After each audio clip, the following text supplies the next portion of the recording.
Hi friends, Bharati রান্নাঘর cooking চ্যানেলে আপনাদের সবাইকে স্বাগত। আর আজকে কিন্তু নিয়ে চলে এসেছি ডিমের কষা রেসিপিটা। আর আমরা ছোট বড় সবাই কিন্তু ডিম খেতে খুব ভালোবাসি, তাই ভাবলাম আজকে একটা ডিমের রেসিপি আপনাদের সাথে শেয়ার করা যাক। তো যখনই ভাবলাম তখনই কিন্তু আমার যেটা ফেভারিট রেসিপি ডিমের কষা, সেটারই কথা মনে আসলো, তাই নিয়ে চলে আসলাম আজকে এই রেসিপিটা। আশা করি আপনাদের রেসিপিটা খুব ভালো লাগবে। আর এই রেসিপিটা কিন্তু বন্ধুরা সব ডিমই আপনারা করতে পারেন, হাঁসের ডিম, দেশি মুরগির ডিম বা পোলট্রির ডিম। আমি এখানে কিন্তু আজকে পোলট্রির ডিম ইউজ করেছি। তো চলুন ভিডিওটা শুরু করা যাক। তো বন্ধুরা, এগ কষা রেসিপিটা করার জন্য প্রথমে কিন্তু আমি ডিমগুলো সেদ্ধ করে নিয়েছি। আর এখানে আমি 3টা ডিম নিয়েছি। আর এখন ডিমগুলো সাইডে অল্প কেটে দিব চাকু দিয়ে, যাতে অল্প হলেও গ্রেভিটা ডিমে ঢুকে পারে। আর ডিমগুলো কাটা হয়ে গেছে। আর এখন এর মধ্যে লবণ আর হলুদ দিয়ে ডিমগুলো মাখিয়ে নিব। আর তারপর ডিমগুলো আমি একটা কড়াইয়ে তেল গরম করে ভেজে নিব।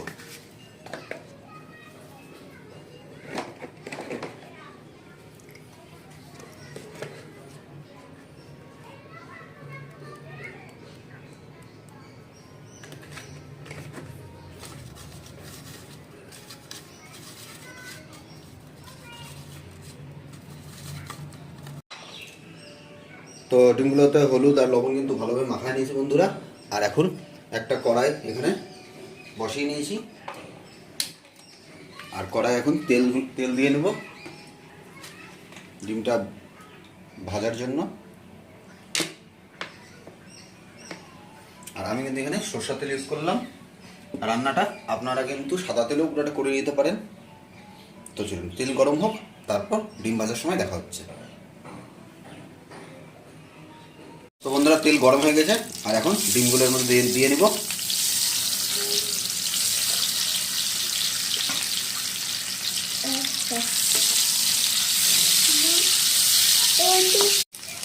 তো বন্ধুরা, ডিম ভাজা কিন্তু হয়ে গেছে। আর এখন ডিমগুলো আমি উঠিয়ে নিব।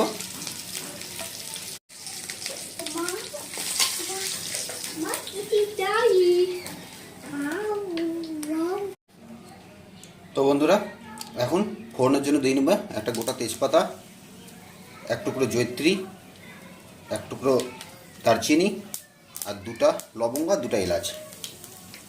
আর এখন এটা 20 থেকে 25 সেকেন্ড ভেজে নেব, যতক্ষণ না এটা থেকে একটা সুন্দর অ্যারোমা বের হয়ে যায়।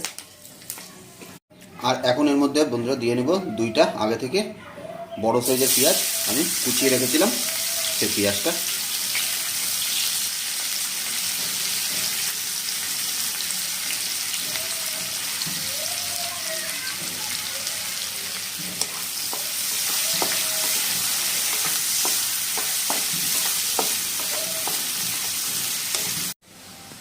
তো বন্ধুরা, আমাদের পেঁয়াজ কিন্তু দেখুন ভাজা হয়ে গেছে আর পেঁয়াজগুলো নরম হয়ে গেছে। আর এখন এর মধ্যে দিয়ে নেব আদা রসুন বাটা। এটা আমি আগেই বেটে রেখেছিলাম। আর এখন এটা দিয়ে নিতে লাগবে 2 টেবিল স্পুন। আর এখন আদাটা আর রসুনটা ভালো মতো আমি ভেজে নেব, যতক্ষণ না এর থেকে কাঁচা গন্ধটা চলে যায়। আর বন্ধুরা, আদার রসুন বাটা কিন্তু আমি ভালো করে ভেজে নিয়েছি, আর এর থেকে কাঁচা গন্ধটাও চলে গেছে। আর এখন এর মধ্যে অ্যাড করে নেব কিছু গুঁড়া মশলা। আর গুঁড়া মশলার মধ্যে প্রথমেই আমি দিয়ে নেব হলুদ গুঁড়ো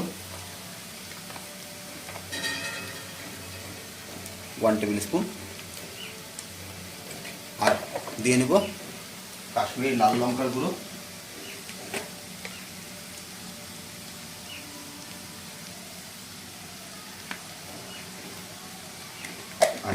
আর কিন্তু কোনো গুঁড়ো মশলা আমি এখানে অ্যাড করবো না।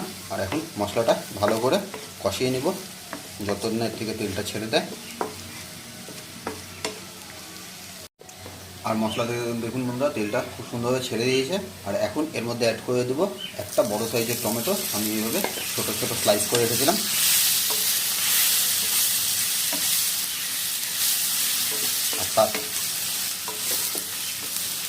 আর তার সাথেই দিয়ে নেব সামান্য লবণ, যাতে টমেটোটা খুব সহজেই গলে যায়।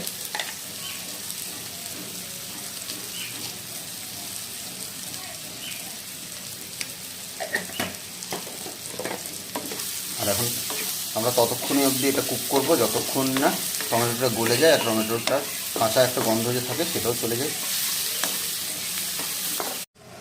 তো বন্ধুরা, টমেটো থেকে কিন্তু দেখুন তেলটা একদম ছেড়ে দিয়েছে আর টমেটোর কাঁচা গন্ধটাও চলে গেছে। আর এখন এর মধ্যে অ্যাড করে দেবো একদম সামান্য পরিমাণে জল।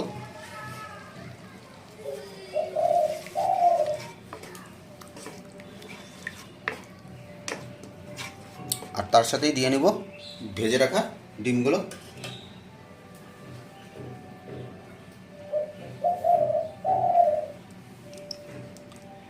আর ডিমগুলো মশলার সাথে ভালো করে মাখিয়ে নেব একবার, যাতে অল্প হলেও গ্রেভিটা ঢুকতে পারে।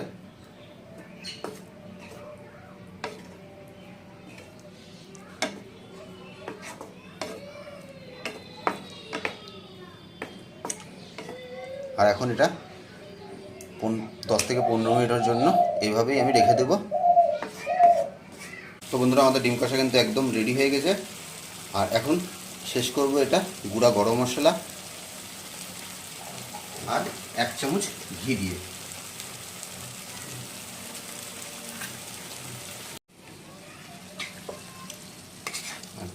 ঘিটা যে দিয়ে দিলাম। আর এখন এটা একবার ভালো করে নেড়ে দেব। তো দেখলেনই বন্ধুরা কত সহজে আমি ডিম কষা এই রেসিপিটা আপনাদের বানিয়ে দেখালাম। তো যদি আপনাদের রেসিপিটা ভালো লেগে থাকে তাহলে একটা লাইক করে দিন। আর চ্যানেলটা যদি কোনো নতুন বন্ধু চ্যানেলে এসে থাকেন তাহলে অবশ্যই সাবস্ক্রাইব করে আমাদের পাশে থাকবেন। আর বেশি বেশি করে ভিডিওটা শেয়ার করুন বন্ধুরা। আর কমেন্ট করে জানাবেন আজকের ভিডিওটা কেমন লাগলো। তো দেখা হচ্ছে পরবর্তী কোনো ব্লগে। আজকের জন্য টাটা, বাই।